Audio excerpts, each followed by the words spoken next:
Hey, real estate agents, real estate teams, real estate brokerages, anybody who's running ads on Facebook, on Google, on YouTube, this is a conversation you can't miss because today we're talking about the end of pixels.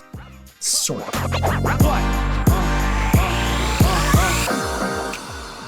Welcome to Marketing Stream. My name is Jason Pantana, your host. And today I am delighted, I am filled with joy to have a conversation with Juefeng. He is the CMO and the co-founder of Ylopo. Now, Ylopo, if you don't know them, they are a state-of-the-art, really amazing digital marketing solution for real estate professionals. And G is just a fountain of knowledge.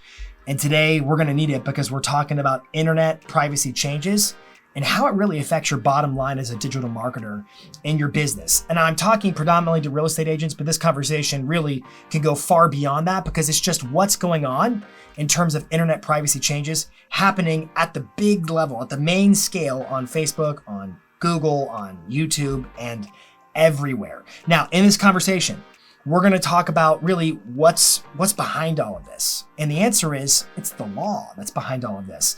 There is more and more pressure coming from the EU, from Canada, from the US, from various states in the US, where lawmakers are putting pressure on a lot of the big time advertising platforms like Facebook, Apple, Google, and all those types of players to say, hey, it's the Wild West of digital marketing and people's identity matters, so enough. So what we're seeing now and what we're gonna focus on mostly in this conversation is the changes happening at the platform level. So Apple's App Tracking Transparency Framework, iOS 14.5, and what it's doing in the dispute between Apple and Facebook, and how Google's Privacy Sandbox is getting involved and what Google is doing, and how third-party cookies are going away. And we're going to explain all this in our conversation today, but we're talking about the impacts of internet privacy in terms of how you are running ads on social media, on search engines, and elsewhere. Now, the conversation gives kind of the history. We're going to try to create a very clear picture today of what you can do, what you used to be able to do, but you can no longer do. What is the clear separation between before App Tracking Transparency Framework and then now as it's happening? And then finally, we're going to wrap this conversation up with a lot of strategies, what you should be doing, what types of ads you should be running so you can continue to grow your business digitally. So without further ado, I'm going to jump into this conversation with G from Ylopo. All right, well, I'm super pumped to have this conversation with G, Mr. Digital Marketing himself from Ylopo. G, thanks so much for joining us for this conversation today. Thank you for having me. I'm excited about it. You are now, but I'm about to take you into the realms of geeking out on the details of what's happening in internet privacy. And my goal today's conversation is, I've already pre-written the questions. I know what information I want, or at least I think I know what I want, but your knowledge base in terms of digital marketing is unparalleled. So I'm super excited about what kind of practical advice and understanding can we give our viewers as to how privacy changes are impacting current marketing efforts digitally and future marketing efforts digitally. So first question, G, is talk to us high level about what's happening in the world of internet privacy and how it's impacting agents' digital marketing efforts. Yeah. It's the hot button topic right now in digital advertising, I'd say. And prior to all of these changes, advertising on the web, I'd say, is the Wild Wild West. Anyone can follow you to anything, and we can show you any type of advertisement. There was very little bounds other than what the categories like firearms, all this kind of stuff that Google doesn't allow you to advertise, right? I think what governments have realized, and because governments have realized that private companies have realized, is that who you are on the web, it matters. It's your identity, and people want to own that identity, right? And so starting in the EU, there have been a lot of regulations that are passed now that protects the consumer from a variety of different things, including your digital life, right? So everything from texting, everything from the ability to go to any website and say, delete all the information you have about me, right? Consumers are basically coming to have a certain amount of power regarding their privacy online, right? And once the EU did that, California also followed suit. They're in the United States, probably the leader in privacy regulation. And so you can bet that that type of kind of privacy enforcement is coming for the rest of the country. At some point, it's going to be federalized, right? And so as a result of that, Apple, Google, primarily have realized they need to not do something about this before legislation happens, right? Either they take action now or it happens to them, one way or another, exactly. right? Yeah. Exactly. So they want to control the narrative. They want to control the conversation. That's why I believe all of this is coming to the fore. And so as all of this is happening, I'd say that digital marketing in general has to change toward the ownership of data, right? Every advertiser, every agent owns the data that they currently have. And data that you don't own is going to become less and less valuable. That's just the reality, right? Because all consumers own their own data. If they haven't shared that data with you and you still have the ability to use that data, that ability, which has been always there on the web, is going to go away over time. So I, as a consumer, I think this is good. I'm being protected from all of the people who could have predatory reasons to use my data. I'm in control, right? Totally. As an advertiser, it definitely presents some, kind of areas, things that you can do that you can't do. But what I'll tell you is, they're really smart people over at Facebook, especially, right? Instagram, all of these different places. They have figured out ways to still do all the things that advertisers want to do, or nearly all of those things, even with all of these changes, right? So don't worry too much here. I'm going to kind of dive in and explain a little bit of that. But I've been it's a battle of technology giants, right? Someone does something, someone else, reacts to it. And, what I would say is what I always say about digital marketing: change is constant. So I think for the people who are listening to the podcast, they're here because they want to know, stay at the forefront of what's changing, which, is accelerating at a big level all around privacy. Totally. All right. So kind of the high level is, this is coming down from a governmental standpoint where they've now realized it has been the wild, wild west, to your point. I think of what digital marketing has been lately is like X-ray vision. We used to have like TV, and we had some basic optics, and we had billboards and basic optics in terms of who's seeing it. We think we understand the consumer, blah, blah, blah. To enter the digital fingerprints of cookies and tracking and retargeting and all the things that are digital. And it's like, we've had X-ray vision as marketers for some period of time. Yep. And now we're going to kind of be taking a step back to say, but is this a good thing? So I love where we're at in this conversation. Let's drill down one layer deeper. So, I kind of talk to agents and business owners who really want to take their marketing, specifically their digital marketing, seriously. So a lot of people might have heard, and I've even talked about it some in prior pieces of content, about the Apple App Tracking Transparency Framework, which is now rolled out in iOS 14.5. And Facebook has been, throwing a tizzy about this for months, really since like last June when they first teased that it was going to come out. They've been freaking out because it potentially undermines, you've already kind of alluded to their ability to circumvent, but it potentially undermines 99% of their, 98%, 99% of their money last year came from advertising. It was a huge portion, right? So they were taking out ads in the Wall Street Journal saying this is bad for businesses, blah, blah, blah. And it almost felt like they were pinned against a corner. So can you talk to us about what is the Apple App Tracking Transparency Framework? And how is it impacting, or how is it proposedly impacting targeting, user tracking, and that kind of stuff? Yeah, absolutely.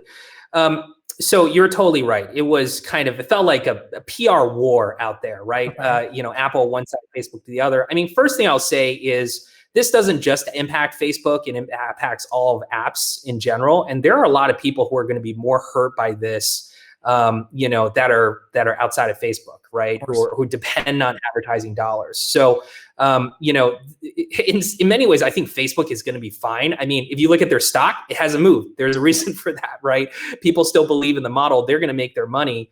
What is happening here is that Apple has made a conscious decision to say that right now, if you are running an app, let's say it's a flashlight app, right? So you think this is a totally free app that it provides a service. I can't believe it. These guys aren't charging any money. How do they even make money, right?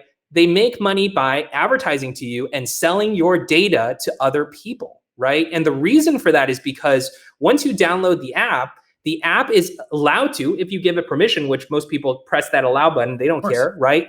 You are giving them your GPS location. It's running in the background. It's seeing what other apps you're running. It's collecting a crazy amount of data about you. You're totally unaware of it. And then they're a data broker and they go and sell that data elsewhere, right? And it's happening forever. It's always been there. And Apple, with its strong stance on privacy, its recent strong stance on privacy, has said, you know what, we're going to cut all of that out, right? If you download an app, you should have the ability to say, don't track me anymore after I leave this app. And I can get it from a consumer perspective. Most 99.9% of consumers do not know what's happening here, right? And to give them a way to opt out of it, I think makes sense, right? The reason this is such a challenge for Facebook and other advertisers who are using apps is what's going to happen is when you open up the Facebook app, you're going to get a pop-up, and that pop-up is going to explicitly say, do you want this website to follow you around once you leave, right? And if you click no, then when you leave the Facebook app to go to another app, Facebook doesn't know about it. So you made a critical point. When you leave is a critical statement that will, I think, come back to us here. 100%. When you leave, right? And we'll get back to third-party cookies and data and all that kind of stuff. But when you leave, Facebook can't track you, right? So what does that mean? It means that, you know how you visit Amazon.com, you look at a pair of socks, and now that pair of socks follows you around everywhere. I mean, we've all experienced it. It's like, how does Facebook know I was just doing XYZ? Well, that data is being captured on your browser, on your app, and shared with other advertisers, right? Other people who want to buy that. And so that is going to effectively go away if you click the no, don't target me option, right? Because now when you go to another app like Words with Friends, it used to be that Facebook knew you were going there and they knew you were looking for a pair of socks. So at the big banner ad that you see at the very top, you see, that same sock ad. And Facebook, because now they don't know that you have gone to Word with Friends, and that is completely blind to them, they're not able to serve the advertising. And so that's part of their data aggregation, but it's also affecting their audience network tool. And I assume that this is literally punching Google's display network in the gut. Am I mistaken on that? Yeah, it's really crushing Google Display Network. It's really crushing independent display networks, and it's really crushing apps.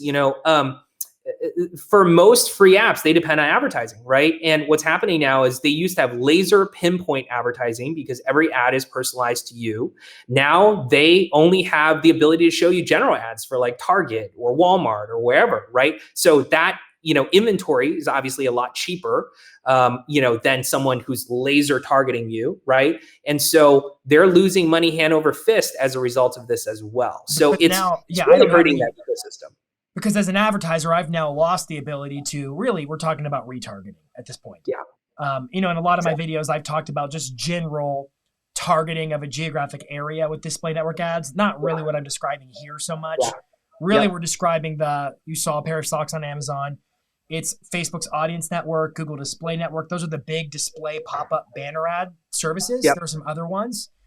And they're showing up in headers and footers and pop-ups on apps and all across the web. And I assume this is impacting them on websites. Well, I actually have a question. So let's pretend I went to Amazon and I looked at a pair of socks on my mobile device, which is somewhere over there. And then I'm on my computer over here and I'm surfing. This is not on iOS 14.5, but I was on iOS 14.5 using the Amazon app, which I would have downloaded through Apple's App Store. Is there the ability to kind of pair things together, or is my data now lost to advertisers in that use case? Yeah, great question. No, it's not, right? And what that has to do is with first-party data versus third-party data, right? So third-party data is data I get from you when you did not visit my website or did not do something on my website, right? So you were on my website, johnsmithrealestate.com, you go to ESPN. If I have a third-party cookie, I know you went to ESPN, I know what you browsed. really scary stuff. First party data is data that is collected by you on your website, right? So if you're Amazon.com, if you visit the Amazon app, I have cookies in place to track everything you're doing. And so I, as Amazon, know everything that's going on, right? And if you come back to Amazon.com, you're still on my property. I'm able to use the data I collected from the app in order to show you content on desktop. If I come back to Amazon. But what if I go to thesaurus.com and there's placeholders for display network advertising? Amazon has the right to retarget me, but they don't know where I am anymore, correct? Great question. Great question. Yeah. So pretty much. Yeah. Now, well, okay, here's the if caveat, I'm on right? iOS. So if you're on iOS, exactly, right? So Chrome hasn't, obviously taken that away. And also, the iOS change is primarily impacting apps, right? If you do this through Safari, I can still cookie people in Safari because you can't go every time you go to a website, you're not going to want to click a button that says, should this website track me or not, right? So it really also depends on the entry point with the data. So, I'd say today that this is primarily impacting apps and it's not impacting so much the mobile web. Can I double down on why that is? Because you just said something quick and I want to make sure everybody got it. Mm-hmm. Safari, Chrome, those are apps that I download out of the App Store. So I give the app of Chrome, the app of Safari, my consent in iOS 14.5. I allow it to track me while I'm using the app. Mm-hmm. But by extension of using the app, it means every website that I'm on in that app. Is that what you're saying? No. So most people on their phone use Safari browser, right? So, right. I mean, maybe there's some people that use Chrome. Chrome would fall into this categorization, right? But the Safari browser itself is not going to say blanket no one who uses Safari app now can be tracked, right? So, if you're a mobile website like johnrealestate.com and someone went to Safari and went to johnrealestate.com, I can still cookie that person. I can still track that person. Okay. That's still considered first party data. So so that leads us to pixels and tags and that kind of stuff. So my Facebook pixel on my website is actually functioning just as well as it always has been. Is that a true statement? It is not a true statement. It is not a true statement, right? So peel that back. Sure. Let me take you through the user flow, right? So let's say you're on Facebook. You've already said do not track, so you're not being tracked, right? And you run an ad, johnsmithrealestate.com, and I click on that ad, right? That ad that I just clicked on can be as targeted as you want, right? So if you know who John, actually, let me start over. So let's say you don't know John, right? So you click on one of John's ads, you come to John's website, right? Now there's two steps to this. The first step is Facebook doesn't know who you are at this moment, right? And so there is no way for them to send data into the pixel that says XYZ, has done. Yes. That's because they left the app, correct? They left the app, exactly. Okay, got it. And the permission of app tracking transparency framework says once you leave the app, you can or can't track any longer if you opt in or out. All right. Exactly right. Yeah. So at this point, Facebook is blind about you, right? That's a problem. You don't have all the data that you're sending through to Facebook, right? So there's a data leakage. Now, I'm going to tell you about the solution Facebook has developed around this, black magic, right? But at that point, they can't do anything, right? However, if this person registers on your website, right, you now have this person's contact information. When you go back into Facebook, you can say, hey, consumer X has, look by email address and phone number for this person. I have all of this data. I want to upload around that person, right? Okay, so this is the key. Yeah, go ahead. Tag me in for a quick second. So you're talking about creating a customer list, custom audience, whereby, which I have a video I did a video this week that trains on how to upload that list and specifically target that list where basically Facebook scans through your database of contact info compared against its database of contact info and it forms the matches.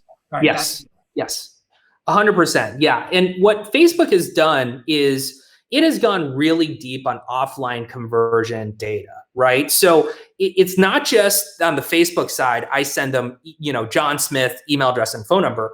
I can also send based on the lead disposition, this is a hot lead. The, conversion value I assign this lead is Y. When this lead goes from a lead stage to a pending stage, I can send that data into Facebook associated with that person, right? So the depth of Facebook's understanding of that consumer, if they're not getting it from the website, I can essentially feed it to them offline, Can I ask a right? question on that? How are you doing that? Is that through the lifetime customer value scoring and the customer list, or how are you doing that? Yeah, that's a part of it. And then there's also a whole library API on basically offline conversion data that you can pass through to Facebook at this point. And this is all the business manager, and this is why people hire you. But keep going. Yes, well, and the caveat is we're going really deep here, right? Like, I mean, you can't unfortunately do most of this stuff yourself. You have to use a professional. But I think understanding what you can't do is where a lot of I think there's a lot of agents out there right now who are like, I don't know what I can and can't do. And they're not able to make the informed choice about, do I need help or don't I need help? Does that make sense? Yeah. So I want to peel this back and really understand it. Yeah, totally makes sense. Yeah. And so for the cohort of your leads that have registered on your website, let's say the 10%, right? You're good to go. You can get this data into Facebook, right?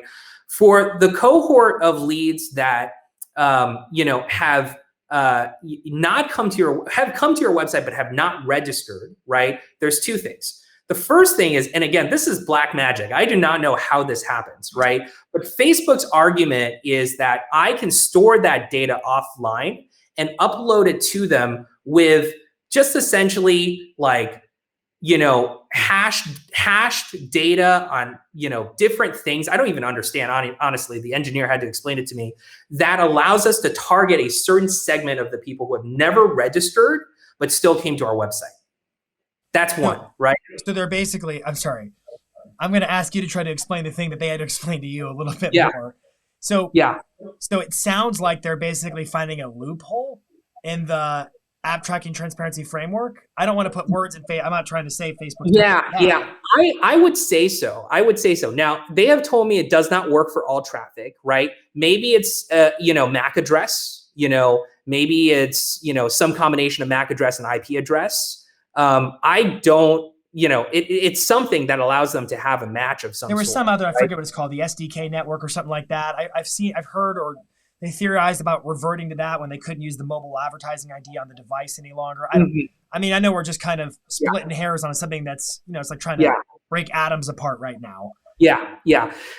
Point is that you're able to, what Facebook is doing is everything used to operate off of the pixel, right? And so it's a very easy setup process. What Facebook is now saying is the pixel is not going to work. So you're going to have to store all of this data yourself and then upload it to Facebook offline via the API, right? That's the headline here, So the data layer is coming away from cookies in your browser, and it's now going toward offline data that you collect yourself that you can pass back through to Facebook. Now, who's doing that? Who's the average agent who's actually doing that right now? Have they made those changes to do that? Because I remember, I've listened to the history of why cookies exist in the first place. Yeah. And the reason they exist in the first place is so you don't have to do this. Yeah. But here we are, 30 years later. Here we are. I mean, it's a really good question. I'd say the average agent who is not using a sophisticated digital marketing platform associated with Facebook is, not doing this. Can you share how? I'm going to ask you on the spot. You don't have to answer if this is proprietary, but how is Ylopo doing this? Same thing I just basically described, right? So we collect a massive amount of data about these consumers. So every time they visit a page, every time they do a certain amount of actions on our site, all that kind of stuff, we capture it. We can send that back into Facebook as associated with MLS number XYZ, this person viewed XYZ listing, right? So we can actually send that data into Facebook. And when you say this person, this is an unregistered person. So by what mean, you're not calling them first name, last name. You don't know that data yet, right? Yeah. It's all through the Facebook API. Now, again, this is the cohort of people who have never registered. The cohort of people who have registered, obviously I can associate all of those people via email address and phone number, right? Yeah, that's anybody can do that. Yeah, anyone can do that. Yeah. Again, you're going to have to ask my engineers how it's implemented. We worked with Facebook to do that, but let me put it this way. Our remarketing audiences have only decreased by, I think, something like 80%. Or sorry, have only decreased by something like 20%. I was gonna say, oh wow, 80%. That's 80% big, right? So that's one, right? The second thing is that if a consumer went into their email address on their desktop application, right, and opened up an email listing alert and clicked on that email alert and then came to our website, that's again first-party data, right, that I can associate with the consumer.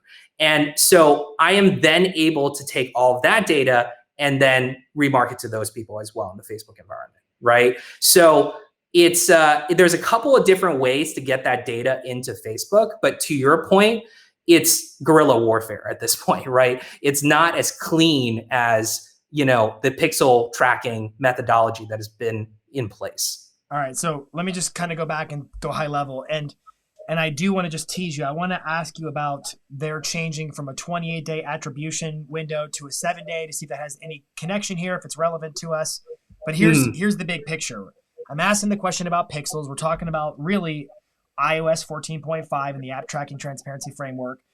And what's happening is the number one most downloaded app in the App Store is Facebook. Number two is Messenger. So we're looking at Facebook being, it's one of the apps. Somebody downloads it. Their phone automatically takes them opted out by default. They have to manually choose to opt in to be tracked outside of the app. Facebook knows, so like my engagement audiences, like video views, people who've engaged my Instagram page, my Facebook page, all that stuff's fine. That stuff doesn't change at all because it's inside the app, right? But what happens is if I run an ad that says, click here to go look at this little thing, this loo-la-la thing on my website, and they click my ad, when they leave my website, that's where the app tracking transparency framework hammer comes down and says, bam, you're out of the website. So Facebook just got like blinders put on. They can't see you anymore. Your pixel's on that website, but there's no back-end communication where Facebook can't come and whisper in the pixel's ear, that's G. Facebook has no idea who it is. So unless that user happens to complete a registration on your website, which is great if they do, but we've already, like, that's kind of cutting to the end of the story. We wanted that anyways. There's no way to really effectively retarget them completely 100% accurately as long as iOS 14.5 is involved. But what I heard you say is Facebook is mysteriously figured out they can have your pixel store the data offline. Which again, when you go back to the fledgling beginning of the internet, like in the 90s when cookies were developed, that was what they were going to have to do in the first place until I forget who it was, but somebody invented a cookie to do all that storing of data. So they store this data offline. What are you guys storing it in a filing cabinet? I'm sure it's like servers or like some kind of software. I don't know. And you're able to feed it back. Associated with that consumer, and then we just feed it back into Facebook. Say that last sentence again. I missed it. Well, we just basically have a person record for everyone that visits, and then we send that offline to Facebook. And your person record is like, what's in there? An IP address, behaviors and actions of that IP address. Is that the kind of stuff we're tracking? Yeah, exactly. I don't think it's IP address or MAC address. I actually think there's some sort of token that we're sending through, but I'm not sure what. Sorry, I know I'm asking questions that are maybe don't have answers right now, but I'm like, these are the things I'm scratching my head on. I should have went deep on this on the engineering side before. No, you're good. This is why you impress me, man. You go really deep. This is the deepest conversation I've had about this in a while. Well, I'm looking forward. I think here's what matters. I'll go back to what I said before. I understand that most of the people listening to this are like, oh my gosh, I don't understand anything they're saying. But what I'm trying to get to is black and white. What's the difference? What's the difference in my pixel? And I think it's safe to assume the difference is no doubt. Your pixel is flying blind in the beginning.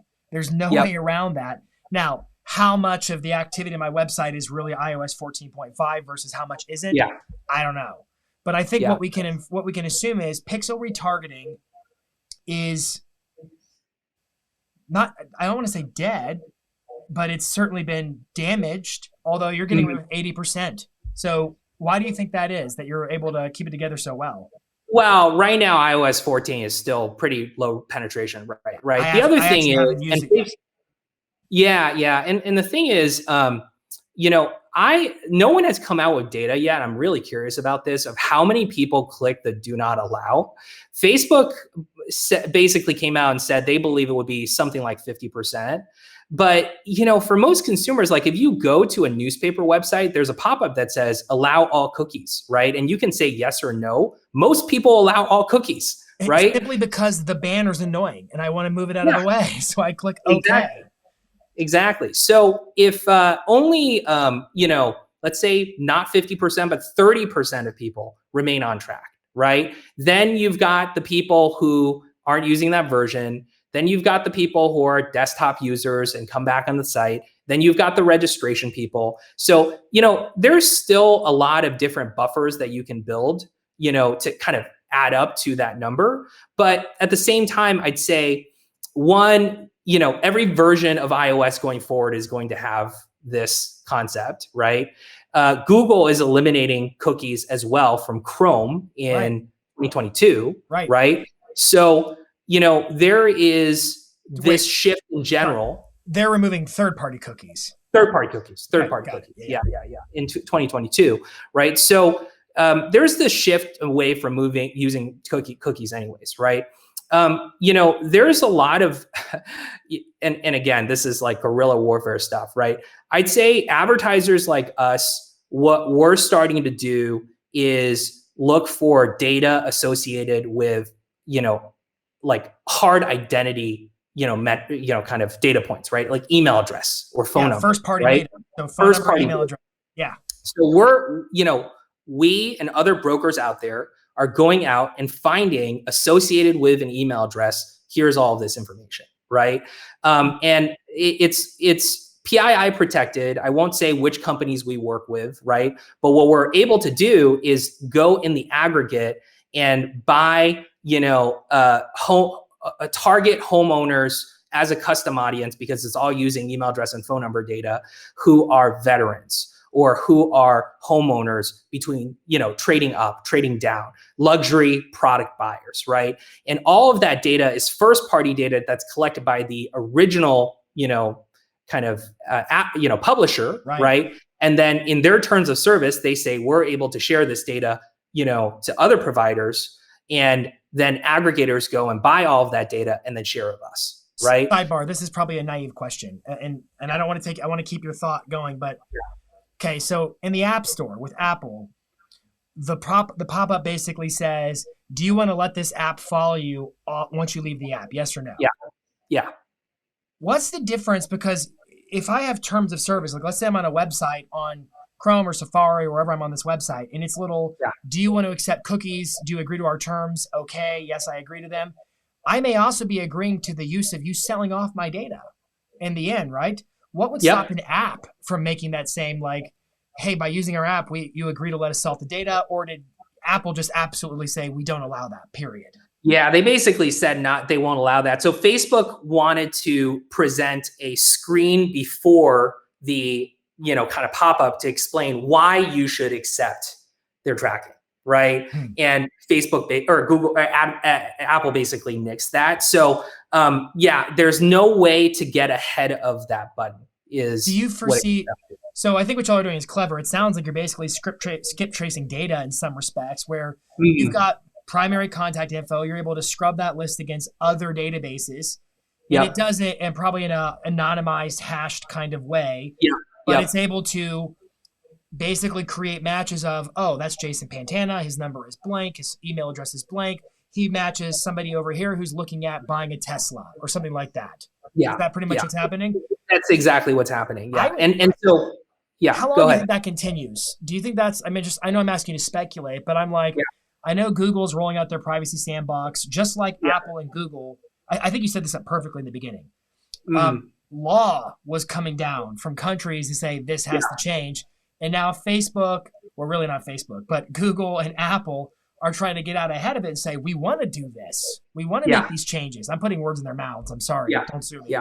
But do you think Google will get to the point where they say, look, anybody who's surfing on our browser, they may not sell data off in post.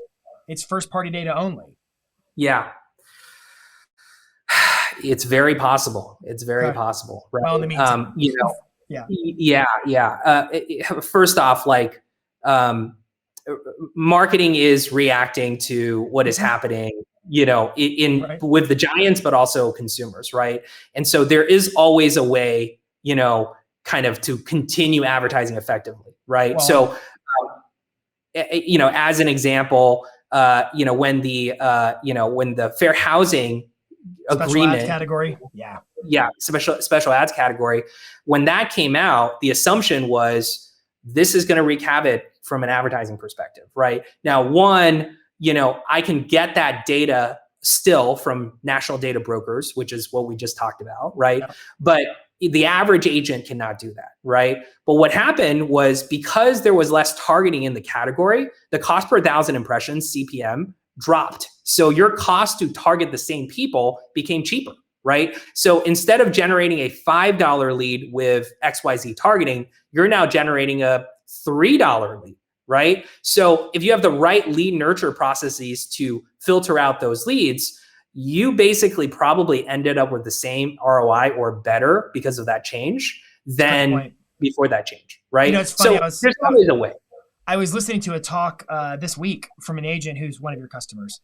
And we were talking about top, middle, bottom of funnel leads, and how he is no longer allocating attention of his agents or ISAs to work top of funnel leads. It's strictly automation, mostly powered by you guys, mostly by Raya and whatnot, because we have seen the cost per lead drop. I agree with you. Facebook, since the special ad category happened. And I think, just to kind of put it in different words to make sure I'm grasping your point, the point you made is, typically speaking, Facebook's going to do better with a broader audience. If you give them 1 million people versus 500,000 people to try to run their ad, their algorithm has a bigger pool to swim in and find the matches. So it's going to end up getting you more leads, but they may not be the hyper-targeted leads that you had in mind. Which means there may be more scrubbing of those leads and more nurturing of those leads, because I'm willing to bet that more of those leads will drop off the wayside than will convert, which means you're going to be spinning your wheels more. And so the other implication here is, you've got to put some serious automation in place to work that top. Like, if you're going to generate leads off of Facebook, especially Facebook, you need some serious automation plays in place to be able to do that. Anyways, please continue. 100%. I didn't mean to cut you off. 100%. Yeah. And you're exactly right. If you're going to generate more leads, you need to have a lead filtration process and lead conversion process that's more or less automated, and then you can pick off the, top XYZ percentage of leads, right? Look for some higher intent triggers. Let them come to you. Allow your branding to do what it does best and bring them to you. One more thing before I've got so many thoughts going through my head right now. I'm trying to remember them, because I'm like throwing like questions at you. I was looking yesterday at Google, because Google announced their personalized ads changes last year. Housing was one of the categories that's protected. The analogy that I use with Google versus Facebook is, when Facebook did the special ads category, you check the box for housing, and it basically put up, like in a bowling alley, how the bowling alley puts up gutter guards to protect you from accidentally using the wrong audiences. Well, Google doesn't have gutter guards. Google just expects you to know the ball is supposed to go down the center of the wood, not in the gutter.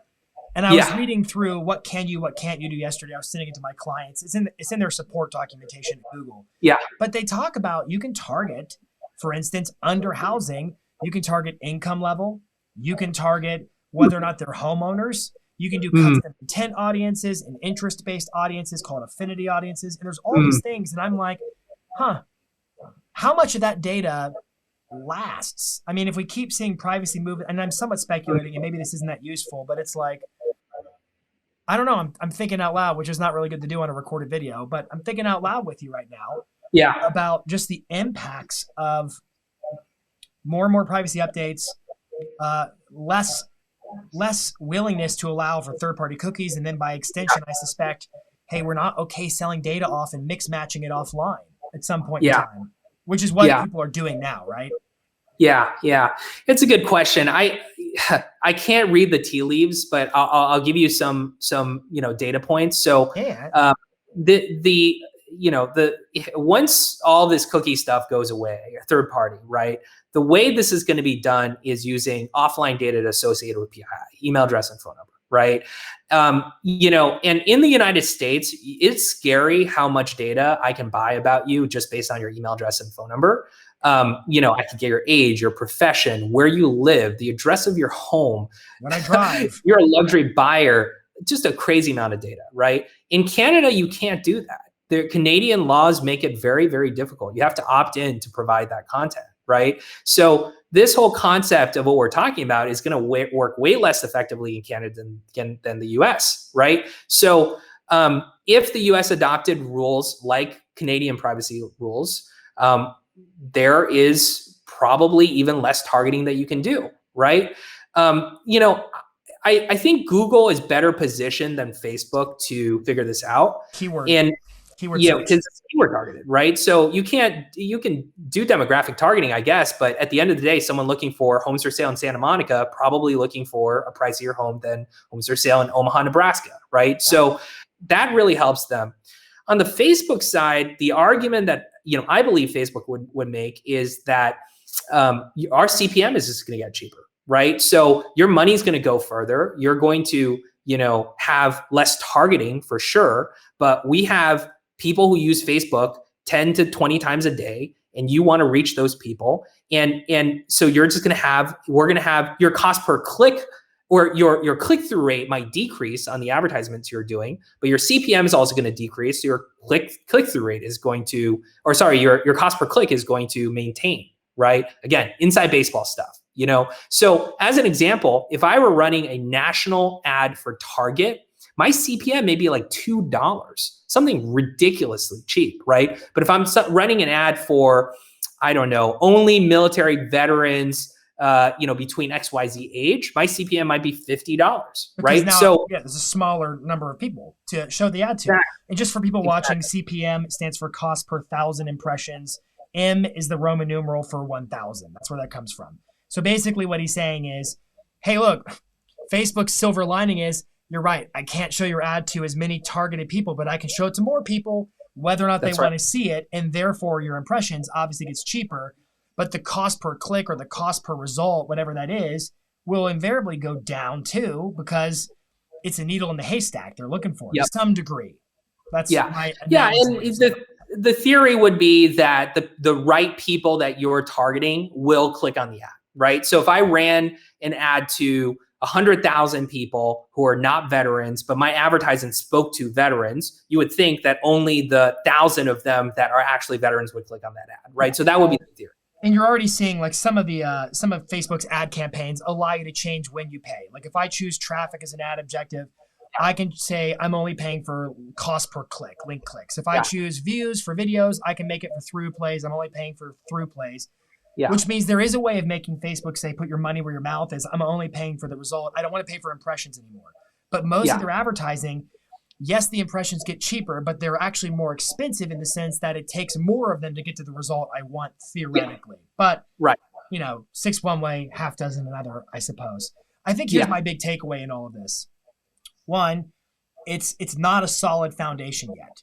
This is unfolding now. Yeah. Like you said, we don't really have the data on how many people have downloaded iOS 14.5, how many are opting in, opting out. What's the level of in your marketplace? Is it more desktop computer driven? Are they on Android? What is it?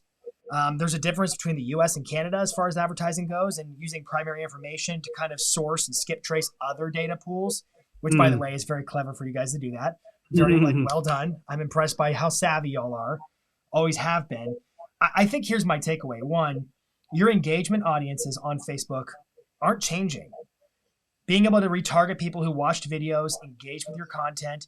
Like if you've got in Facebook activity happening, I think that's going to be more valuable for you. For example, I probably wouldn't be sending people to go watch a video on my website as willingly as before, knowing that I'll get more data on that person for retargeting if they stay on Facebook. That's one thing.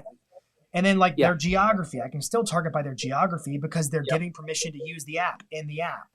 So I don't think those things I think it's still very doable. The special ads category really did make a significant difference in terms of impacts. I mean, it did the same thing this is doing. Like we made a lot of podcasts and we did a lot of talking, and in the end, it worked out fine. You know what I mean? Yeah. And I think in one way or the other, I think it's going to work out as well, right? But what I'd say is exactly the point you just made, which is the more that you can do within Facebook, the better, right? Because they have first party data, they can track you, right? So if you're doing lead gen as an example, do it with a lead ad, right? Because the lead is actually captured on the Facebook environment. Right. Not only that, if they open up the form and partially fill it, that's there too. And you can also use, I know we're geeking out, their automated chat feature. You could also do the chatbot in Messenger and still get data too. That's another way of doing it. Exactly. And they get partial data. Exactly. Yeah, exactly. So there's all these different ways from a lead collection perspective to do that, right? On the landing page side, there's something called Facebook Canvas where you can essentially build a landing page right inside Facebook. Again, you don't have to leave, right? So if you have branding content that you want to put in front of this consumer, which is why you want to drive them to your website, if you build that into a Facebook Canvas, same objective, right? So go through Facebook, like all of their tools where the destination ultimately is in the Facebook environment. That's where they have their instant experiences. Their Canvas is a whole new level of that. All those tools. Yeah. That's a good point, man. It's a really good point. Yeah, what has been impacting us the most actually has not been remarketing as much. The problem now is that if someone has opted out of tracking and they come to your website and they convert into a lead, Facebook does not know about that. That used to be sent into Facebook, right? So when you're optimizing campaigns, it's a big difference, performance of 5 to 10%. It's a really big difference, right? And so doesn't matter what the penetration rate of iOS is, it's definitely higher than 10%. So, theoretically, my cost per lead, my tracking around that, all the metrics that advertisers use to know if a campaign is effective or not goes away. That's super scary to someone like me, right? Yeah. Which is, again, why you want to invest in ads showing up, and destinations showing up right inside Facebook. But what Facebook has done is they've created a modeling algorithm to basically say, we assume this generated X number of leads. And that is not good. How does that make you feel? They call it aggregated event measurement, right? Yeah, I have no idea, but it's so far off. It's not even funny, right? So that's been wreaking havoc. But to your point, this is like the type of stuff that you really have to spend a lot of time focused on in order to know what the heck is going on. But it's also something that will improve over time, right? So you've got to kind of just wait it out at this point. We're in a transition period. Yeah, and I think the other thing about you guys that's super smart is you're diversified in Facebook and Google for lead gen. Yeah. I agree with your comments about Google just as a great one. Google tends to produce a higher intent lead anyways, just because it's keyword driven and they typically went looking for it versus audience-based targeting. Yeah, I think that's going to do really well. I think we're seeing a resurgence of importance about having great SEO. I think that's super important for your website and people coming to you versus you going to them in a lot of ways. Mm-hmm. And as always, I would say your brand matters in your local marketplace. You have to be known. That means content. You'll never get around the importance of that. And I think if you have a super strong agent brand in your marketplace, leads will come to you on some level. You know what I mean? They'll come to you based upon the content they're seeing. Anyways, I digress. I want to go to you one last time and ask, is there anything else, strategic advice, wisdom, predictions that you think are relevant, something you want to add to this conversation for anybody listening? Because I think a lot of people are probably like, oh my gosh, I don't have time for this, which is back to your point. They don't have time for this. Yep. And I think there's been a pretty clear line in the sand that says, look, if you want to engage in sophisticated lead generating activities on Facebook, apart from a few lead forms here and there, you probably don't want to do this alone. You probably need somebody like what y'all are doing to really be immersed in the back end of understanding some of these changes rolling out. Yeah. And the other thing I would say strategically is just more content, get more content, keep people on Facebook, make more content, build your brand, be known. Whether or not you know it, you may not be putting cookies on their browser like you were before, but you are in their brain. Every time you make an impression with them, you are. And it's building you up to be remembered when the time counts. Anyways, ball in your court. Final words of wisdom. Yeah, absolutely. This has been awesome. Really enjoyed it. Yeah. Thank you, Jason. We need to just talk more often. We should. Like, There's you're a smart dude. not a lot of digital marketers in the space that I can geek out about on this stuff. So a couple of things. The first is, obviously, I'm from Ylopo. I know what we do at Ylopo. There are a lot of other providers that can go to a similar level of depth. Facebook actually created a program called the Top Providers Program. Top Providers Initiative, something like that, right? Where they named the X number of companies that went through a pretty rigorous, process of changing out technology. It took us 3 months in order to kind of make all the changes necessary to be compliant with this program, right? So anyone who's in this program, you can just Google it, are going to be, following Facebook best practices around all of this stuff, right? So when you're choosing a partner, I'd say start there. It's like 15 companies. It's not a small list, right? And you can talk to the people that you think are going to be relevant to you. So that's number one.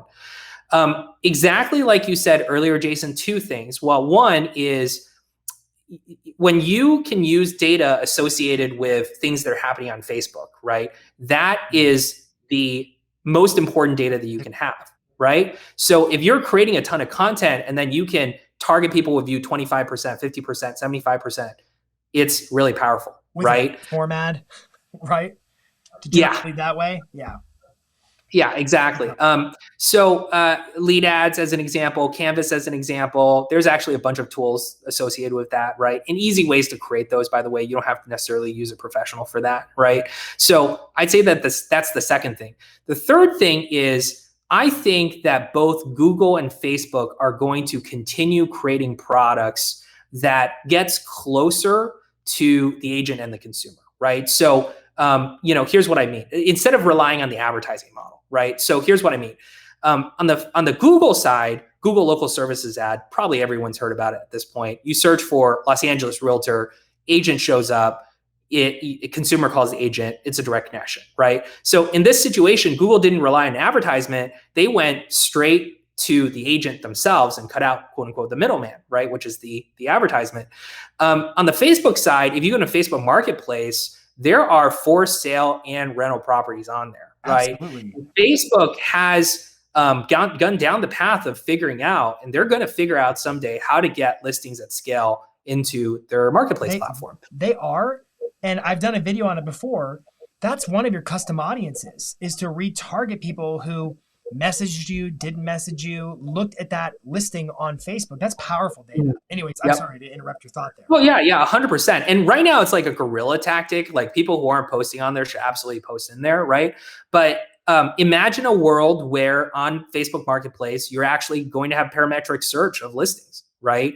They're doing that right now in the UK. So it's not like they haven't experimented with this, right? Because the UK doesn't really have much MLS opportunity. It's good. Yeah. Like Facebook Marketplace completely decimated Craigslist because, you just go on our marketplace to see all the listings on rental side, and they have direct data feeds from all these different providers. So point is, at some point, they might move more into the real estate space, and their model will be very different, right? It's probably going to be on a cost per lead basis, just like Google LSA is, right? So I think that we can expect from these giants movement all the time, but they're getting closer and closer to disintermediation, right? And so I think, we're going to see more changes. And again, I think either you become a digital marketer and follow all of this really closely, like Jason and I, or at least partner with a platform that's going to figure out the basics for you. I'm sorry, I can't seem to end this conversation. I'm very unprofessional as a host right now, but Facebook's been hitting my Facebook page hard to really integrate WhatsApp with it more effectively. And I'm thinking now, I think they've got a game plan, because I know how much happens in WhatsApp. And I'm just thinking about the opportunities for future, like retargeting opportunities on WhatsApp and Messenger and so forth. I know this is kind of just a half-baked comment, but you're talking about the future of just really embracing their products and what they're rolling out. I also think we should be looking at their messaging platforms and just thinking, how are they considering using those in the future? Knowing that 98, 99% of the revenue is ad-driven, how are they looking at using those types of tools in the future? Because Marketplace is another example of that, of another little kind of offshoot of Facebook that's got a lot of potential for that. I don't know if that made any sense at all. Yeah, I think it's all data. It's all related to data, right? They want to know, consumer in WhatsApp, and this used to not be the case because they were, systems that were connected. What was this person doing on Facebook? What was this person doing on Messenger, right? Because it's all first party data. They have it in their systems. If they can integrate all of their apps, they have more data. I think for WhatsApp, the inspiration is really WeChat, which in China is like not only where people communicate, but where they buy all their goods, they buy stuff, all their microtransactions, right? And so if Facebook wants to be a dominant e-commerce platform in the same way, hypothetically, they can follow that WeChat model with WhatsApp, right? I think that's the theory, or the same with Messenger and WhatsApp, same kind of play, right? So again, who's to say what advertising product they're really going to come out with around that? Like, I think, it's hard to believe they're going to monetize Messenger-based platforms purely on ads. I think it's just a different medium, right? So it's probably going to be e-commerce and things like that. Which makes sense. It makes, even with what they're doing on Instagram, and they're really moving it to that direction as well on Instagram. Yes, exactly. They're moving it. All right. Yep. I've taken us way out of the bounds, and now we're speculating. Everybody's like, okay, wind this thing down, Jason. Where can everyone connect with you, G? So Ylopo.com is the easiest way to connect with Ylopo. My email is just ge@ylopo.com. So, Good luck. I hope you don't get too Yeah, I know. I'm going to get a flood now, right? Yeah. And if I don't respond, it's because I got a flood. Yeah. I have like 150 unopened emails. So hey, but that is first party. That is primary data right there. So that's right. Oh my God. See, now some data broker out there is going to know, co-founder of Ylopo, ge@ylopo.com. He's got his own little backdoor. All right, G, you're a wealth of knowledge. We should do this again, man. We should do this more often. Yeah. Thank you very, very much. You're the best, man. Appreciate it. Thank you so much.